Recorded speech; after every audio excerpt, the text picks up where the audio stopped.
नमस्कार, आप देख रहे हैं एनएसएस सब की बात। आई डालते हैं आज की खबर पर एक नजर। इस फोटो से आप इस फोटो और इसी की तरह से दूसरे ये फोटो और इसी तरह के दूसरे ये फोटो माला पहनाई जा रही है, जरी वाली शाल पहनाई जा रही है गौ को। इन फोटो से आप जनता को छलना चाहते हो? पार्टी का व्यक्ति ये पत्र क्यों जारी करता है? और नागालैंड जैसे प्रदेश में जो हमारे देश का अभिन्न हिस्सा है, उसमें हमारे प्रवेश पर किस अधिकार से रोका जाता है? शंकराचार्य भारत देश का नागरिक है और भारत देश के प्रत्येक नागरिक को अपने देश के किसी भी प्रदेश में जाने आने और वहां के लोगों से संबंध स्थापित करने, संवाद स्थापित करने की स्वतंत्रता है। हमारी उस स्वतंत्रता को आप इस कारण से छीन रहे हो कि हम गाय की बात कर रहे हैं। ये अन्याय है और ये अन्याय केवल शंकराचार्य कवि मुक्तेश्वरानंद पर नहीं है, ये अन्याय 100 करोड़ सनातन धर्मियों के ऊपर है। और हमको ये कदम उठाना पड़ता है, मजबूर होकर के उठाना पड़ता है। कोई शौक नहीं है हमको। हम भी चाहते हैं कि देश में हिंदूवादी सरकार हो, हम भी चाहते हैं कि हिंदूवादी नेता उस सरकार के अंग हो, लेकिन अगर उनका चरित्र दोहरा होता है, एक तरफ गाय के साथ फोटो खिंचवा करके उसको दुलारते विकासते दिखाई देते हैं, तो दूसरी तरफ ये कहने की हिम्मत कैसे कर लेते हैं कि गाय को काट करके खाना हमारी संस्कृति का हिस्सा है।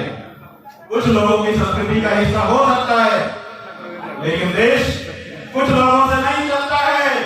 देश बहुत लोगों से चलता है और बहुत लोगों की ये इच्छा है कि गाय को राष्ट्रमाता कहा जाए, पशु सूची से हटाया जाए और उनकी हत्या को मानव की हत्या जैसा दंडनीय अपराध घोषित किया जाए और ये हो करके रहेगा। और इसीलिए हम भगवान श्री राम से जो आप आशु अरुणाचल प्रदेश स्टूडेंट्स यूनियन, उस यूनियन का एक पदाधिकारी वक्तव्य दे रहा है, इंटरनेट पर आया हुआ है, आपने सुन लिया होगा। वो कह रहा है कि शंकराचार्य जी हमारे अरुणाचल में आ रहे हैं। वो पहले उत्तर प्रदेश करके बता रहा है कि सबसे ज्यादा मांस का निर्यात Indian production of meat source department of animal husbandry, उसके आंकड़े हैं। सबसे बड़ा ऊंचा खंभा दिखाई दे रहा है, ये आपके यूपी का है। दूसरी जगह पर लिखा हुआ है कि जो 79 ऊंचे खाने हैं उनमें से 40 से अधिक उत्तर प्रदेश में हैं। सबसे ज्यादा गौमांस का निर्यात उत्तर प्रदेश से हो रहा है। और ये बात बता करके वो व्यक्ति हमसे कह रहा है कि ये पहले उत्तर प्रदेश आप जाइए शंकराचार्य की, तब अरुणाचल आइए। अब बताइए हमारे मुंह में क्या कहें हम? कितनी पीड़ा हमको होती है अगर हम उससे लड़ने जाते हैं, वो कहता पहले वहीं जाइए। आज हमारे पास उस बच्चे की बात का जवाब अगर नहीं है तो किसके कारण नहीं है? क्या उनके ऊपर हम ना बोले? ये आंकड़ा है आपके सामने, हम रख रहे हैं। इसमें आप देख रहे हैं सबसे बड़ा खंभा वो ब्राजील का है, लेकिन उस ब्राजील के खंभे के ठीक नीचे भाग में जो दूसरा खंभा है उसमें IN लिखा हुआ है और भारत का झंडा लहरा रहा है, आपका तिरंगा।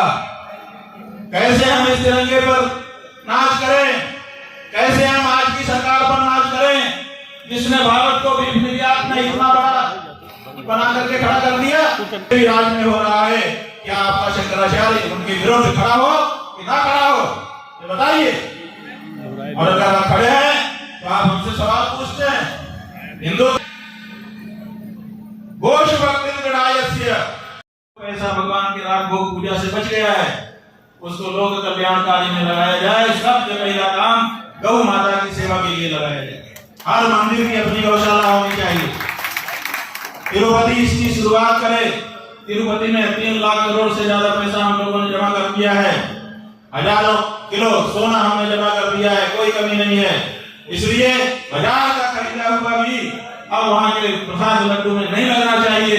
तिरुपति की स्वयं की गौशाला बने, पैसे की कोई कमी नहीं है। कमी होगी तो हिंदू समाज कहां चला गया है वो और दे देगा। इसलिए इतनी बड़ी गौशाला स्थापित की जाए कि उनकी जितनी भी घी की जरूरत है वो वहां से पूरी हो और बाजार से खरीदा हुआ घी किसी भी दशा में अप्रसाद में न लगे। और यही परंपरा हमारे हर मंदिर में होनी चाहिए। यहाँ के राम मंदिर व्यवस्था बना दी जानी चाहिए।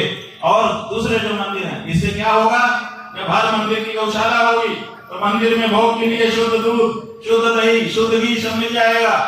और साथ ही साथ गाय जहाँ चलेगी, जिन खेतों में उसका गोबर गोमूत्र डाला जाएगा